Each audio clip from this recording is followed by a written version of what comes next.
장윤기 부친의 현직 경찰관이 아들의 휴대전화 등을 폐기한 사실이 드러나면서 관련 친족 특례를 없애자는 주장이 나오고 있는데요. 임주희 변호사와 함께 관련 내용 짚어보겠습니다. 어서 오세요. 네, 안녕하세요. 네. 지금 장윤기 살인 혐의 재판이 진행 중인데 현직 경찰인 부친이 장윤기의 집에서 훼손된 리얼도를 폐기를 하고 또 전에 쓰던 휴대전화들을 또 수각을 했거든요. 이게 어떤 의미가 있는 겁니까? 일단 범행이 있고 사흘 뒤에요. 아버지가 직접 거주하고 있던 집을 방문을 한 겁니다. 이미 압수수색이 있었던 상황이었고요. 경찰 단계에서도 그 집에 보관되어 있던 신체의 일부가 훼손되어 있던 리얼도를 발견했습니다. 이 부분을 영상으로 남겨두었고 이제 DNA 같은 부분도 채취를 했지만 부피가 크기 때문에 실물 자체를 확보할 필요성은 당시 경찰은 못 느꼈던 것 같습니다. 이걸 발견한 아버지가 이 리얼도를 여러 군데에 나누어서 버렸고요. 뿐만 아니라 이전에 사용하던 휴대폰들을 모두 소각시켰다고 합니다. 이 부분은 의미가 굉장히 중요한 것이 이 범행 동기라는 것은 결국 수사 과정에서 핵심적으로 입증이 되고 밝혀야 될 부분인데 당시에 살인죄가 문제가 되고 있었는데요. 만약 성범죄의 동기를 갖고 있는 살인이었다면 강간살인으로 훨씬 더 높은 처벌이 가능했습니다. 부친인 이 경찰은 이제 그런 부분, 성범죄와 연관될 우려를 좀 차단하고자 이 리얼도를 폐기한 것 아니냐 이런 비판 충분히 가져갈 수 있고요. 이전에 쓰던 휴대폰 같은 경우에도 또 다른 피해자에 대한 존재의 확인이나 아니면 이전의 어떤 심리 상태 그리고 계획성 여부들을 확인하는 데 있어서는 단초가 될 수 있는 상황이었는데 이 부분까지 폐기해버린 점 사실상 경찰이라는 신분을 고려할 때 비판의 대상 충분히 될 수 있는 지점입니다. 그럼 방금 말씀하신 일반 살인죄하고 강간 살인죄 어떤 차이가 있는 겁니까? 살인이라는 가장 중한 참담한 결과가 발생한 것은 동일하지만요. 법정 최저형이 다릅니다. 그러니까 살인죄든 강간살인이든 무기징역, 사형까지 선고할 수 있는 건 동일하지만요. 일반 살인죄 같은 경우에는 최저형량이 5년입니다. 5년 이상의 징역에 처해질 수 있는 것이고요. 만약 강간살인죄가 적용이 된다면 무기징역부터 가능합니다. 그런 부분 법정형의 하한선에 있어서 차이가 있다는 점. 그리고 결국 범행 동기라던가 범행 수법을 파악하는 데 있어서 최종적으로 그 동기는 양형의 참작이 될 수밖에 없습니다. 당초 장윤기는 일종의 본인도 죽으려고 했는데 우발적으로 살인한 것이다라고 주장을 했지만 이에 배치되는 어떤 성범죄 목적의 살인이라고 한다면 이 최종적인 형량도 충분히 상향될 수 있는 지점입니다. 네. 지금 장윤기 씨 아버지가 검찰 조사에서 아들의 범행이 성적인 부분으로 연관되는 게 우려됐다는 취지로 진술한 것으로 알려졌는데 그만큼 법적인 상식이 많기 때문에 이렇게 진술한 것으로 보이고요. 최소 5년과 최소 무기징역은 정말 큰 차이 아니겠습니까? 그렇죠. 차이가 분명히 존재합니다. 그리고 네. 정말 안타까운 그 유족의 심정을 고려할 때 정확한 범행 동기의 파악이라던가 아니면 범행 수법, 이 범행의 과정을 정확하게 확인하고요. 법적으로 책임질 수 있는 부분에서 최대치의 형량을 부여하는 것은 전 매우 중요한 과정이라고 생각합니다.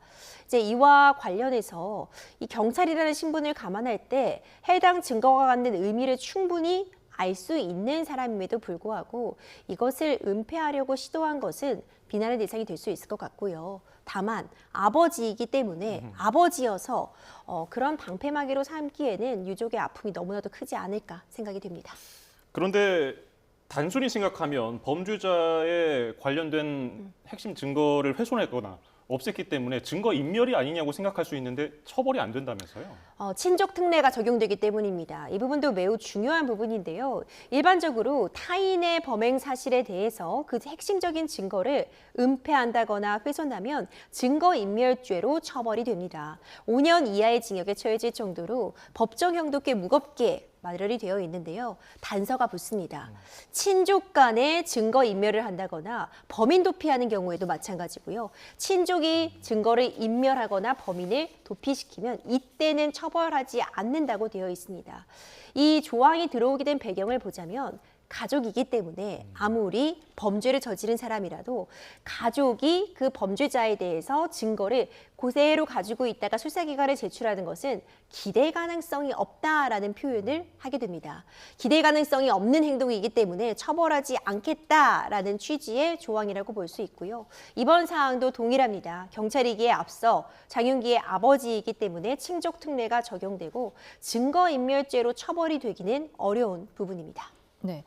이에 대해서 정성호 법무부 장관은 지난해 가족 간의 절도나 사기 같은 재산 범죄 처벌을 면해주던 친족 상도례 규정도 시대 흐름이 맞춰서 지금 폐지가 됐다. 그러니까 친족 특례 역시 좀 살펴봐야 된다. 이렇게 말을 했거든요.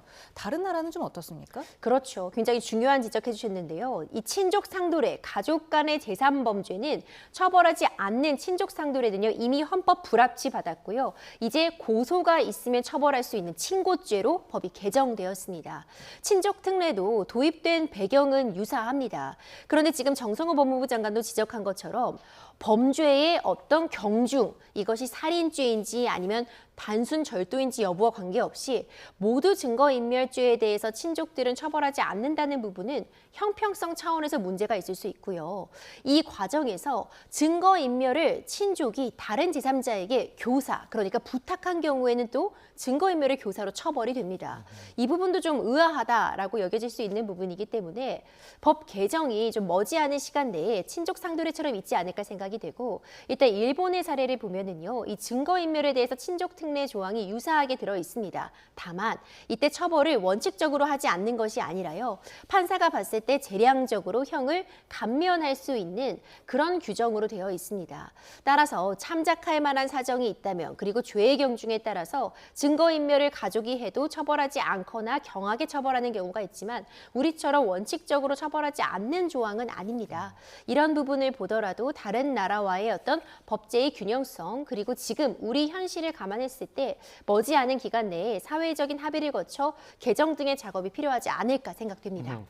경찰이 그러면 리얼돌이라고 하는 사람 모양의 그 인형을 초동 수사 과정에서 왜 챙기지 않았는가, 증거로서 왜 채택하지 않았는가, 그 점은 또 논란이 되고 있더라고요.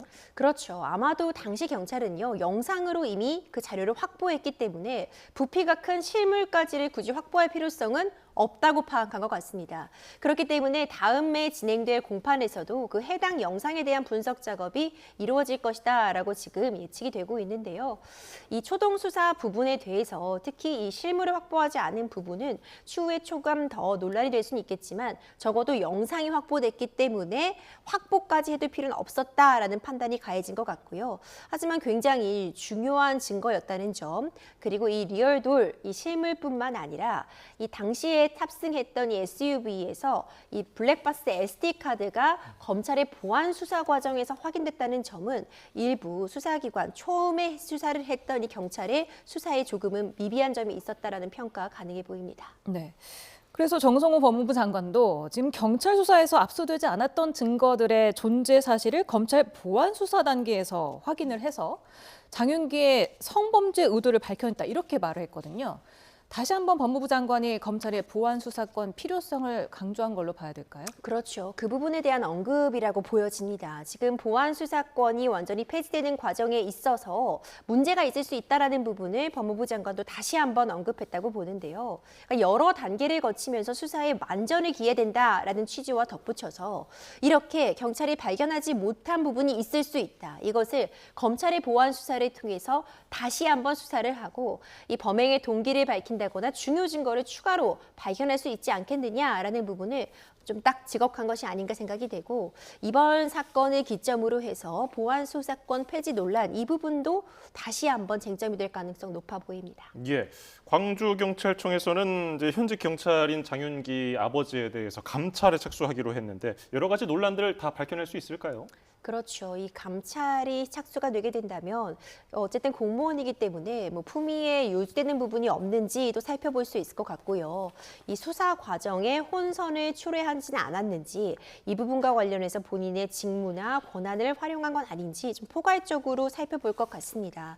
다만 이제 형사처벌 가능성은 좀 낮다고 해도 이 경찰이라는 신분에서 징계의 대상은 충분히 될 수도 있겠다라는 생각이 듭니다. 네, 다음 사건 넘어가 보겠습니다. 오늘 투표용지 부족 사태 진상 규명을 위한 국회 국조특위가 개표소 내부로 지금 봉쇄 27일 만에 진입을 했거든요. 현장 검증을 한 건데요. 그런데 지금 투표지 수량 확인이나 투표함 개봉 같은 실질적인 검증 대신에 그냥 눈으로만 지금 보고 온 거죠. 그렇죠. 사실 국조특위 같은 경우에는 뭐 수사기관처럼 수사를 하는 것은 아닙니다. 그러니까 현장 검증이라는 말처럼 그러니까 현장 조사를 나간 겁니다. 지금 나중에 결국 서면으로서, 뭐 사진으로서, 영상 자료로서 이 투표함이라던가 당시 이 투표함이 보관되어 있던 상태들을 확인할 수 있겠지만 그 전에 눈으로 먼저 나가서 확인을 하겠다라는 취지로 해석할 수 있을 것 같습니다. 그렇기 때문에 실제 뭐 투표함을 개봉해 본다거나 뭐 CCTV를 직접 확인해 본다거나 하는 단계로까지는 나가지 않았고요. 30-40분 정도 이 개표소 안을 둘러본 정도에 그쳤다. 문제 제기를 하는 정도에 그쳤다라고 보여지고 이제 시작입니다. 2차 현장 조사 등도 있을 것이고 추후에 자료 제출 요구 등을 통해서 이 전반적인 자료를 확보할 것이기 때문에 오늘 현장 조사는 그러니까 현장을 확인하는 의미 그리고 처음으로 27일 만에 이 개표소 봉쇄가 해제되었다는 점이 의미가 있다라고 보여집니다. 오늘 또 의아했던 점은 이렇게 쉽게 들어갈 수 있는 것이었나? 그러면 27일 동안 왜 경찰력을 동원하지 않았는가? 이 점이거든요. 이건 어떻게 보세요? 일단 경찰도 섣불리 어떤 무력을 사용하기엔 쉽지 않은 상황이었습니다. 시민들이 좀 자발적으로 본인들의 이 투표권 침해, 참정권 침해에 대한 목소리를 내기 위해서 모인 상태였고요. 많은 인원들이 모여 있었고 특히 어떤 주도하는 세력이라고 볼 수 있는 그런 특정 단체나 소속이 있지 않았기 때문에 협상을 진행하기도 어려웠습니다. 그런 부분들 때문에 경찰도 최소한의 안전 유지, 치안 유지, 그리고 무력 충돌을 막는데 지금 한 달여 가량을 좀 시간을 할애했다라고 보여지고 오늘 같은 경우에는 계속해서 방송이 나왔던 것처럼 더 이상 무력으로 이 경찰의 진입이나 안전 통제를 막을 경우에는 특수공무집행 방해 등에 해당할 수 있다라는 부분을 여러 차례 고지했기 때문에 이번에는 조금 더 강한 무력을 사용하지 않았나 생각이 되고 오늘도 사실 들어가지 못할 수도 있다는 부분을 밝히고 있었습니다. 경찰 관계자들도 오늘도 최대한 진입을 시도하지만 현장 상황에 따라서 불가할 수도 있다라는 걸 밝힐 정도로 최소한으로 사용하겠다라는 그런 원칙은 세워둔 상태로 보여집니다.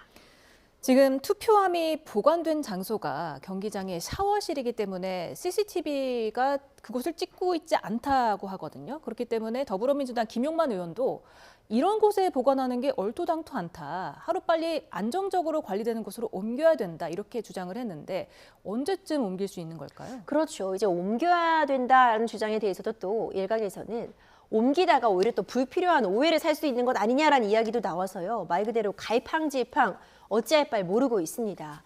이 CCTV와 관련된 부분은 이 투표함, 이 투표 용지들이 폐쇄, 그러니까 밀봉은 되어 있었지만 샤워실 같은 곳에 나눠서 보관이 되어 있었고요. 샤워실이기 때문에 당연히 그 안을 찍고 있는 CCTV는 없던 겁니다. 이 밖에 복도 쪽 그리고 이제 외부에 CCTV가 있어서 그 공간에 들어간 사람이 누구인지는 추후에 CCTV 분석을 통해서 확인을 할 수는 있겠지만 전반적으로 관리가 여전히 소홀했다라는 비판은 가해질 수밖에 없어 보이고요. 옮기려니 또 옮기다가 또 뭔가 오염되는 거 아니냐라는 비판도 가해질 수 있고 그대로 두자니 CCTV도 없는 곳에 두는 것이 맞냐라는 비판도 충분히 가능한 상황이기 때문에 애초에 이런 문제가 발생한 것 자체가 문제라는 비판 꼭 가하고 싶습니다. 예. 그런가 하면은 잠실 개표소 봉쇄 시위에서 경찰인데 선관위 직원이 그러니까 선관위 직원이 경찰로 위장했다고 주장하면서 경찰을 때린 20대 2명이 있었는데 법원이 영장 심사 실질 심사에서 기각 판정을 내렸거든요. 이 점은 왜 그렇습니까? 그렇죠. 이제 오늘 구속영장 실질 심사가 있었고 이 두 사람에 대한 구속영장은 기각됐습니다. 그렇다고 혐의가 없다는 건 아니고요. 구속까지 할 사안은 아니다라는 평가인데요. 받고 있었던 혐의가 특수공무집행 방해 치상이었습니다. 이와 관련해서 전치 2주 정도의 부상을 입었기 때문에 이 정도로는 뭐 상해까지 이른 것은 아니다라는 취지의 주장도 피해자들이 해왔었고요. 이와 관련해 폭행은 있었지만 구속 사유까지는 아니다라는 주장이 있었는데 법원에서도 일정 부분 현재 수사를 받고 있기 때문에 증거인멸의 우려가 없다는 점을 구속 기각 사유로 밝혔다고 보입니다. 네. 또 다음 사건으로 넘어가겠습니다. 월드컵 32강 탈락 이후에 지금 그 홍명보 전 감독에 대한 선임 과정 의혹 수사가 본격화되고 있습니다. 앞서서는 고발장에 홍 전 감독이 없었는데 이번에 고발이 됐죠? 그렇죠. 추가로 이제 홍명보 감독 역시 이 업무 방해를 했다. 그리고 업무상 배임, 횡령 혐의가 있다라는 부분으로 고발장 접수가 된 겁니다. 이전에도 이미 수사는 진행되고 있었는데 2년 정도 좀 지지부진한 상태였습니다. 뭐 정몽규 회장에 대한 고발도 있었는데 이와 관련해서 결국 이번에 월드컵 32강에 진출하지 못한 부분, 이 감독 선임부터 문제가 있었고 그 과정에 이 홍 전 감독 역시도 관여했다라는 주장인데요.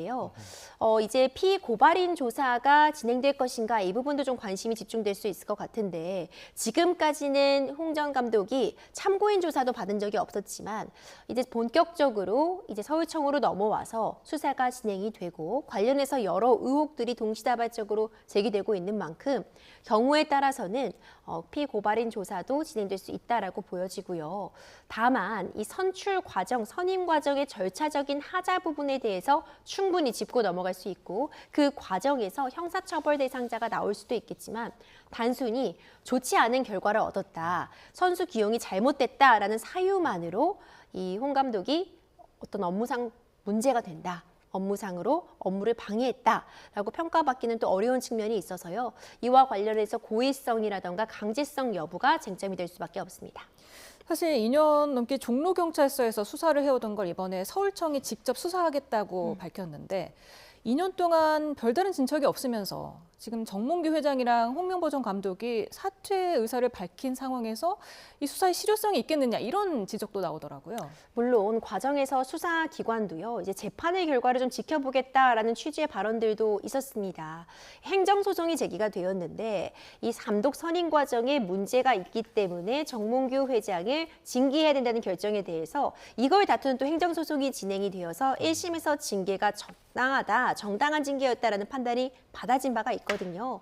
이때까지 이제 이런 소송 결과 같은 것을 지켜보고자 했던 부분도 인정이 되지만 2년이라는 시간 동안 너무 수사 결론이 나오지 않은 것 아니냐라는 비판은 피하기 어려워 보이고요.